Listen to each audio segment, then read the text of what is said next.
โอเคไอเฟดดีใจอะไรที่ได้มายามันส่วนของไออีกตัวนึงเนาะมักนี่มันมักอย่างเนาะมักต้นปลูกย้ำได้แล้วตัวนี้เอาเดือนกว่า2 เดือนเลยดิก็ว่ามันอีกโดนปันใดเขาสิได้เก็บแล้วหมดเดือนนี่ละเดือน6มักต้นเก็บนี่เอเกอร์นึงเขาสิเก็บได้ประมาณจากบ็อกซ์โอ้ขนาดมีแต่แนวนี้ก็ประมาณ6-70 บล็อกนะตัวเกินนึง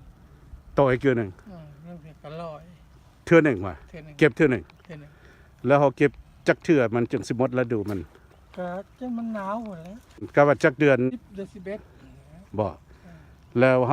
ขาเก็บนี่อาทิตย์นึงนี่เขาเก็บได้เทื่อนึงบ่หรือว่า2 เทื่อ2 เทื่อต่ออาทิตย์แล้วแปลว่าเดือนนึงนี่เขาต้องเก็บ8 เทื่อ8 เทื่อแล้วเทื่อนึงนี่มันได้ประมาณระหว่าง5-60นี่แล้วบัดนี้เขาขายนี่บล็อกนึงนี่เขาขายเท่าไหร่ตามที่ผ่านมานี่ราคามันสิอยู่ระหว่างมันก็อยู่ในระดับ8-9 เหรียญนี่แหละต่อบล็อกถ้าว่าเป็น50 บล็อกนี่50 บล็อก58 40เนี่ยก็400 poundถ้าว่าอาทิตย์นึงเขาเก็บ2 เทื่อเดือนนึงมี4 อาทิตย์เขาเก็บ8 เทื่อเนาะจักเอเกอร์มักต้นตัวนี้เอเกอร์นึง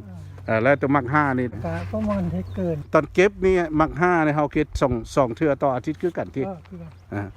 แล้วก็อาทิตย์เทื่อนึงนี่เขาสิได้กาประมาณจักบล็อกต่อเอเกอร์ถ้ามันเป็นแท้ๆมันก็แล้ว150เป็นแล้วเป็นต่อเทื่อนึงต่อเทื่อนึงมันหลายกว่าตอนนั้นขายในบล็อกนึงนี่ได้ประมาณเท่าใดก็4-5 เหรียญนี่แล้วแปลว่าเก็บเทื่อนึงเขาได้$600ตัวนี้มันมะเขือเจนเนาะเขาปลูกยามใดตัวนี้ปลูกเดือน3เดือนปานใดมันเอาสิได้เก็บตัวนี้ล่ะก็สิมงได้ลาวเดือน6เขาเก็บเทื่อนึงนี่ได้ประมาณว่าจากบล็อกต่อเอเกอร์อยู่ในลาว150แล้วราคาท้องตลาดนี่เด้ถ้าเขาคิดเฉลี่ยมันสิอยู่ระหว่างเท่าใดสิลาวปานกันนี่ล่ะว่า5-6 เหรียญถ้าว่าไอมีเอเกอร์นึงมัก5เอเกอร์นึงมักต้นและเอเกอร์นึงมักนี้ไอก็ได้เงินไปปีฤดูนึงนี่ไอก็ได้ประมาณ18,000คันปีนึง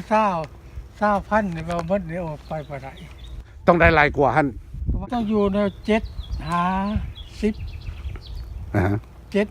นี่พออยู่ได้ไอเฮ็ดทั้งหมดนี่มันจากเอเกอร์7 เอเกอร์นี่แหละ7 เอเกอร์หลายใจเฮานี่เฮาฮู้จักแน่นอนอยู่ติเฉลี่ยแล้วก็เอเกอร์ละ 4,000 แต่ว่ารัฐตัวนี้ประมาณ 2,500 ต่อเอเกอร์นึงต่อเอเกอร์ถ้าเฮาเป็นเมลักนี่ต้องเติม 2,500 แล้วเป็น 6,500 รายจ่ายเฮารายจ่ายแต่ถ้าได้จ้างคนถ้าเฮ็ดเองก็บ่ฮอดพ้นแต่ว่าคันเฮ็ดเองก็บ่นักมันพ้นพอเฮาไล่ตะตุ้มปูพะย่างนี่พะย่างนี่6 คู่ต่อกอนึงได้พะย่างนี่57 เหรียญต่อกอนึงได้6 คู่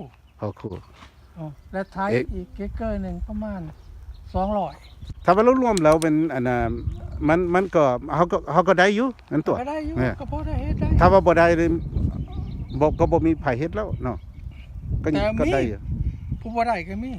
แต่ว่าเป็นบ่ได้แล้วเป็นหยังเขาจึงเฮ็ดทุกปีเขาคิดว่าต้องได้ผู้บ่ได้นะเพราะว่าผู้บ่เคยเฮ็ดไอ้รู้สึกจังได๋